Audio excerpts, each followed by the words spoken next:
رمضان المبارک کے آخری عشرے کا اعتکاف نبی پاک صلی اللہ تعالیٰ علیہ وسلم کے مقدس طریقوں میں سے ایک بڑا خوبصورت طریقہ ہے۔ قرآن مجید نے ارشاد فرمایا، میرے گھر کو خوب صاف ستھرا کرو، طواف کرنے والوں کے لیے اور اعتکاف کرنے والوں کے لیے اور رکوع اور سجود کرنے والوں کے لیے۔ نبی پاک صلی اللہ تعالیٰ علیہ وسلم نے ہر سال رمضان المبارک کے آخری عشرے کا اعتکاف فرمایا ہے۔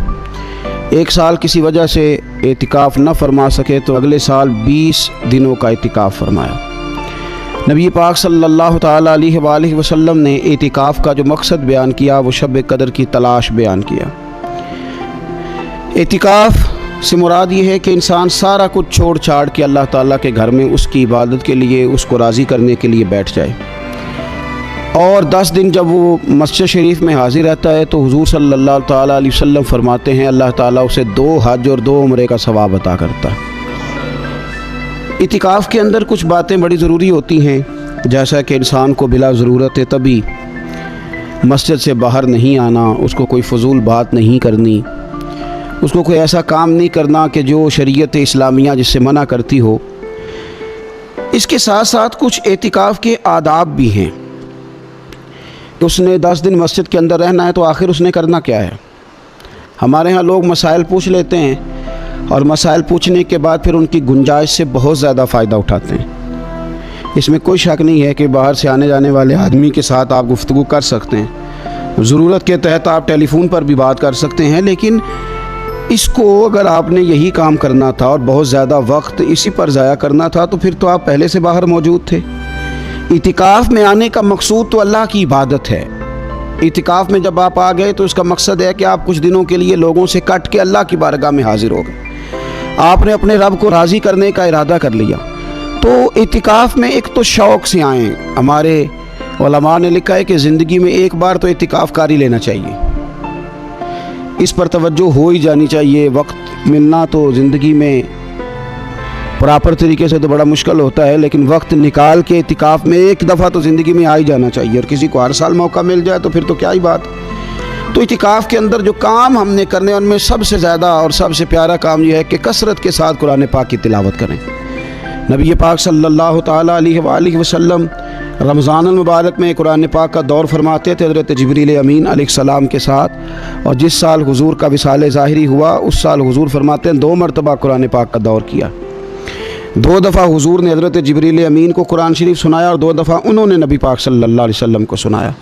تو بہت کثرت کے ساتھ قرآن پاک کی تلاوت کی جائے۔ ایک پہلو اور بھی ہے اس کا، اس پر بھی آپ توجہ کریں گے۔ قرآن مجید کو پڑھنا بھی ضروری ہوتا ہے اور صحیح پڑھنا سب سے زیادہ ضروری ہوتا ہے۔ تو اگر آپ کسی ایسی مسجد میں تشریف فرما ہیں جہاں آپ کے لیے بندوبست کیا گیا ہے تو کوشش کریں کہ وہاں قاری صاحب سے، عالم صاحب سے، امام صاحب سے آپ قرآن مجید کو سیکھیں، اور کوئی زیادہ مشکل نہیں ہے، پورے 10 دن آپ موجود ہیں، اور اگر آپ 10 دن پوری توجہ کے ساتھ قرآن مجید کے مخارج پہ لگائیں گے تو امید ہے کہ بہت حد تک آپ کو قرآن مجید سمجھنے میں، پڑھنے میں آسانی ہونے لگی۔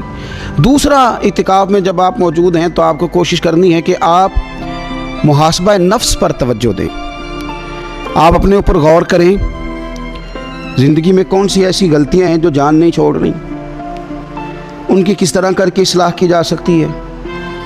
کون سے ایسے کام ہیں جو میں کرتا ہوں تو اس غلطی میں زیادہ مبتلا ہو جاتا ہوں، اور کون سی ایسے کام ہیں، کون سی ایسی جگہ ہیں جہاں میں جاتا ہوں تو میرا ان غلطیوں سے نکلنے میں مجھے وہ جگہیں اور وہ کام مددگار ہوتے ہیں۔ تو اپنے محاسبہ نفس پر توجہ دی جائے۔ اعتکاف کے 10 دنوں میں موقع ملتا ہے انسان کو اپنے لیے سوچنے کا۔ حضرت مجدد الفسانی شیخ احمد فاروق سرہندی رحمۃ اللہ تعالی علیہ سے کسی نے پوچھا تھا کہ دنیا میں خوش نصیب شخص کون ہوتا ہے؟ تو فرمایا جسے دید قصور حاصل ہوتی ہے۔ حضور دید قصور کیا ہوتا ہے؟ فرمایا جسے اپنی غلطیاں نظر آنی شروع ہو جائیں۔ جب اللہ تعالیٰ کسی کے ساتھ بھلائی کا ارادہ کرتا ہے تو اس کی کمزوریاں، اس کی غلطیاں اس کے سامنے لاتا ہے تاکہ اسے اصلاح کا موقع ملے، اور جب ایسا نہیں ہوتا تو پھر تو لوگ جب غلطی مانیں گے ہی نہیں تو اصلاح کیسے ہوگی؟ تو اعتکاف کے 10 دنوں میں محاسبہ نفس پر خاص توجہ دیں، اپنی زندگی میں اپنا حساب کریں، اپنا حساب۔ اور جناب عمر فاروق رضی اللہ تعالیٰ عنہ کی وہ روایت ہمیں بتاتی ہے کہ حساب کر لو اس سے پہلے کہ تمہارا حساب کیا جائے۔ تیسری بات، ایک تو قرآن پاک پڑھیں گے، ایک محاسبہ نفس کریں گے، تیسری بات مراقبہ کریں، کچھ دیر کے لیے بیٹھے یہ غور کریں کہ رب تعالیٰ نے ہمیں نعمتیں کتنی عطا فرمائی ہیں، پھر یہ غور کریں کہ ان نعمتوں کے بارے میں، ان نعمتوں کے ساتھ ہماری عبادت کتنی ہے، ہمارا شکر کتنا ہے، زندگی اپنی کا حساب لگائیں، غور کریں کہ کتنا کچھ ہے جو ہمیں محنت سے ملا ہے اور کتنا ہے جو بغیر محنت کے ملا ہے، اور کون سی ایسی نعمتیں ہیں جن کا ہم نے شکریہ ادا کیا اور کون سی ایسی ہیں جن پر ہم نے کبھی توجہ ہی نہیں کی کہ یار یہ تو بہت بڑی نعمت ہے جو اللہ نے ہمیں عطا کی ہوئی۔ اپنی گردن کو جھکا کے تھوڑا غور و فکر کریں، تفکر کا درس دیا ہے قرآن پاک نے، بار بار کہا ہے تفکر کرو، غور کرو، تدبر کرو، تو یہ ہمیں موقع میسر آتا ہے۔ چوتھی بات، اعتکاف کے دنوں میں اپنے رب کریم کے ساتھ اپنی توجہ کو لگائیں۔ قرآن حکیم نے جو کہا نا کہ رب کی عبادت اس طرح کرو کہ تمہیں نا یقین حاصل ہو جائے، کھول کر اس کی بارگاہ میں سجدے کریں، دعائیں مانگیں۔ ہمارے صوفیہ فرماتے ہیں کہ ایک وقت آتا ہے کہ انسان کو خود اطمینان قلبی نصیب ہو جاتا ہے، اسے محسوس ہوتا ہے کہ واقعی میرا رب مجھ سے راضی ہے، اسے محسوس ہونے لگتا ہے کہ میں اپنے مالک کے قریب چلا گیا ہوں۔ وہ اس کثرت سے نفل پڑھتا ہے، اس ذوق کے ساتھ وہ اس کی بارگاہ میں دعائیں کرتا ہے، اس شوق کے ساتھ وہ تلاوت کرتا ہے، خود محسوس کرنے لگتا ہے کہ اب میرا دل لگنے لگ گیا ہے، اب میں دعا مانگتا ہوں تو مجھے لگتا ہے کہ قبولیت میری دعاؤں کے قریب آنے لگی ہے۔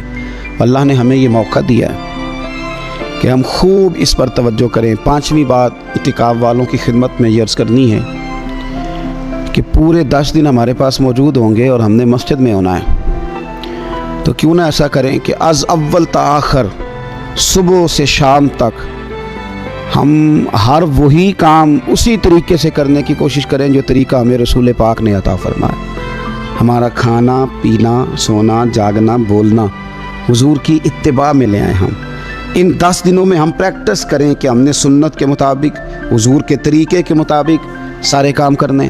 آپ اگر یہ ارادہ کریں گے تو پتہ ہے مدینے والے محبوب علیہ السلام نے فرمایا جس نے میری ایک سنت کو زندہ کیا گئے گزرے دور میں، رب اسے 100 شہیدوں کا ثواب عطا فرمائے گا۔ تو اتنا اعزاز ہے۔ تو ان 10 دنوں میں ہونا بھی مسجد میں ہے، ہونا بھی باوضو ہے، تو کیوں نہ سارے کام سیکھا جائے، پڑھا جائے اس سے پہلے کہ کھانا کس طرح کھانا سنت ہے، اور کس طرح بیٹھ کے کھانا سنت ہے، اور پھر کس طرح کر کے گفتگو کرنا حضور علیہ السلام کا مقدس طریقہ تھا، وہ کس طرح سے پھول جھڑتے تھے جن سے لوگ فیض حاصل کرتے تھے۔ تو اعتکاف میں اپنی مصروفیات کو ان 5 کاموں میں لگائیں۔ ایک تو تلاوت قرآن حکیم کریں، دوسرا محاسبہ نفس، تیسرا مراقبہ کریں، تدبر کریں، غور کریں اپنے اوپر بھی اور اللہ تبارک و تعالیٰ کی نشانیوں پر بھی، اور چوتھا یہ کہ کوشش فرمائیں کہ ہم اپنی عبادت کو، اپنی دعا کو، اپنے استغفار کو اس طرح کا بنائیں کہ ہمیں محسوس ہو کہ قرب الہی کے جانب ہمارا سفر ہے۔ اور پانچواں، ان 10 دنوں میں سنت اور شریعت کی وہ ساری چیزیں جس کا دین ہم سے مطالبہ کرتا ہے۔ اب تو ہم بالکل دنیا سے